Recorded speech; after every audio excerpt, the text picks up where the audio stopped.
Hey guys, this is Rodeska, and I'm coming to you today with a video inside of Blender. This was a request from a viewer, how to make stylized hair. I'm hoping that this is what you're needing, and if it's not, just let me know, and I'll try to make another one. It's a little bit better, but basically what we're going to be doing is we're going to be doing this stylized hair.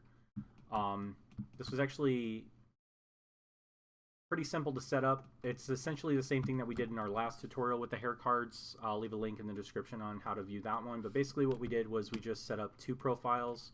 And in this profile, you can see that we have multiple different curves in different angles. So I set this one up, and I just kind of, I did the main one first, so this middle one, and then I just duplicated it and just kind of set it up in interesting places.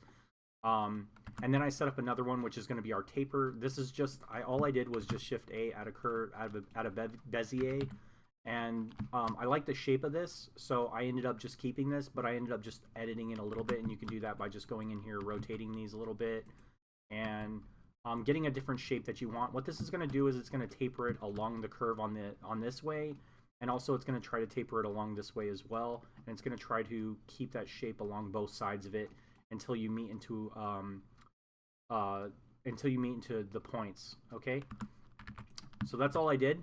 And then basically what I did was I just went in here, went into the curve, and then I set up the taper object to be our taper curve, which is this one right here.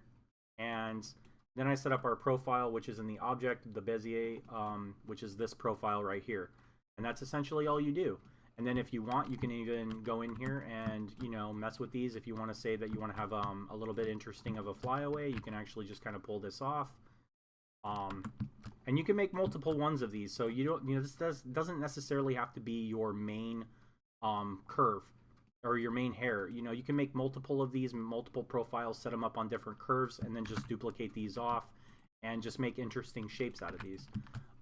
So essentially that's all I did. If you want to kind of make a more stylized look, you can even make these a little bit deeper, so you can go in here and just kind of scale them, and you can make them a little bit deeper.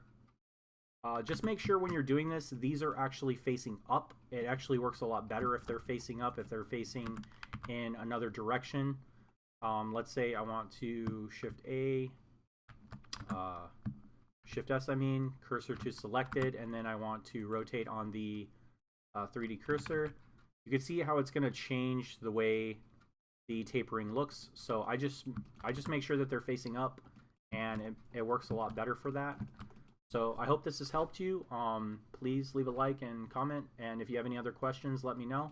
And this is just really good for making kind of like anime or stylized hair or things like that that you want to make. We did go over this in a previous tutorial, but I ended up, I think, privating the video. But yeah, this is essentially what I did. Okay, so thank you for watching.